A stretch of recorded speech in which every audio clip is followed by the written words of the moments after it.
You hurt me. Hi, my name is Maggie McDonald, and I am a nursing student on 600 Beaches. I am going to present a patient to you right now. Patient is a 95-year-old widowed Caucasian male. His former job was being a businessman. Due to cognitive deficits, patient could not offer much background information or detailed descriptions of his illnesses. Patient was at St. Joseph Mercy Hospital for treatment of blood loss anemia, hypertension, and chronic airway obstruction, and was transferred and admitted to Heartland Healthcare Center on June 1st of 2012 for evaluation and treatment of a gastrointestinal bleed of the rectal region. On June 3, patient received a packed red blood cell and platelet transfusion per the daughter's request of no aggressive intervention.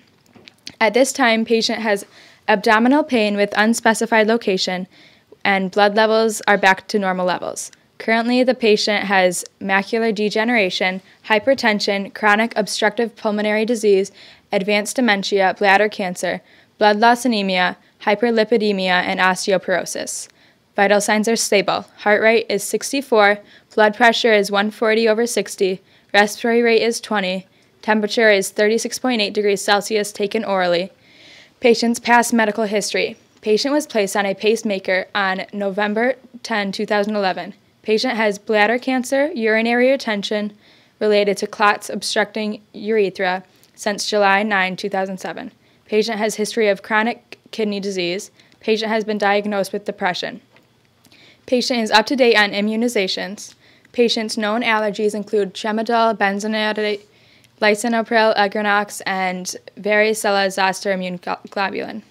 Past surgical history. Patient had a total arthroplasty of the left hip.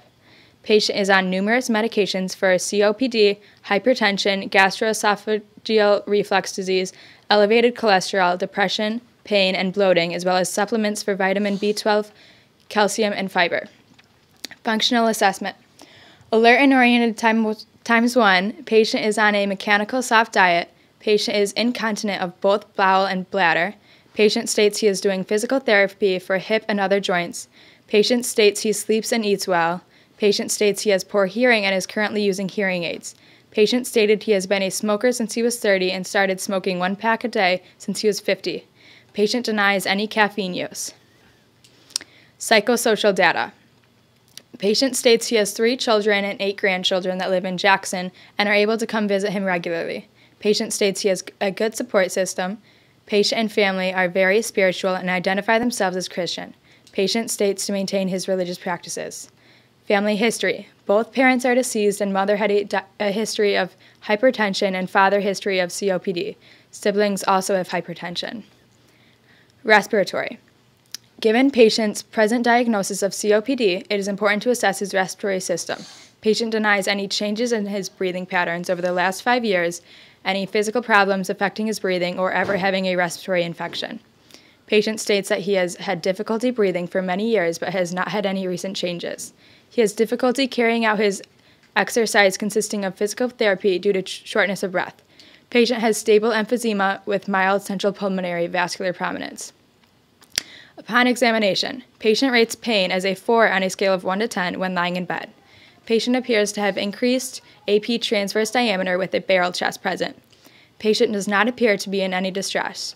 Patient does not appear to have cyanosis or edema. Patient has diminished breath sounds with an increased respiratory rate. Patient appears to be breathing through the abdomen instead of the chest. Breath sounds are equal on both sides. There does not appear to be consolidation, indicating the pleural spaces are clear. No evidence of pneumothorax. Patient has a stable dual-lead right-sided pacemaker. Patient has wheezing sounds during normal breathing. Gastrointestinal. Given patient's gastrointestinal bleed and blood transfusion, it is important to assess his abdominal area often. Patient has been incontinent of both bowel and bladder ever since being admitted to Heartland Healthcare Center. Patient denies any embarrassment or anxiety due to this. Patient states he has had history of kidney disease. Patient denies any family having urinary problems or kidney disease. Patient currently has bladder cancer. Patient has hypertension, but that is regulated by medications.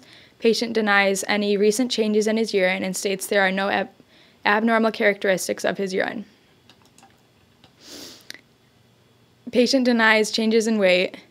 Patient states his skin is becoming thinner. Patient states he has pain related to the abdomen but is unable to localize where. Patient has a mechanical soft diet and eats regularly. Patient denies any unusual swelling. Upon examination, patient appears to have normal to pale skin coloration. Patient looks tired and complains of fatigue. Patient does not show signs of distress. Patient has noticeable blue veins on upper right chest and shoulder, and this is not symmetrically located on the left side. Patient does not have distension and has no bruises, masses, or swelling of the abdomen. Patient has hypoactive bowel sounds with an abnormal popping sound. No bruit is present. Patient experiences pain and discomfort when palpating the costovertebral angles posteriorly. Kidneys are not palpable. Patient has soft, tender, and very thin skin. Pertinent system number 1, cardiovascular. Patient was diagnosed with hypertension 5 years ago, and according to the National Heart, Lung, and Blood Institute's brief review of hypertension research, it is important to assess the patient because it is a major risk for the cardiovascular diseases and increases the likelihood for a heart attack or strokes to occur. Treatment of hypertension has been shown to reduce these risks. We must assess the patient's cardiovascular system to make sure his medications are regulating his hypertension and not causing severe side effects. Studies correlate increasing age with increasing prevalence. Given my patient's age and condition of hypertension, it is imperative to evaluate his cardiovascular system. Pertinent system number 2, neurological. Patient currently is in the stage of advanced dementia, and according to a professor at the University of Maryland Medical Center, it is important to assess the neurological system because dementia is a loss of brain function, including loss of memory, judgment, behavior, thinking, and language. Dementia is non-reversible, so it is important for the nursing staff to do our best to moderate the symptoms and prevent worsening of the condition.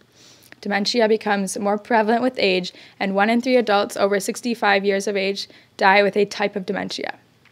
Dementia can be caused by many small strokes, low vitamin B12 levels, brain tumors, abnormal protein structures, and it may also be caused by genetics.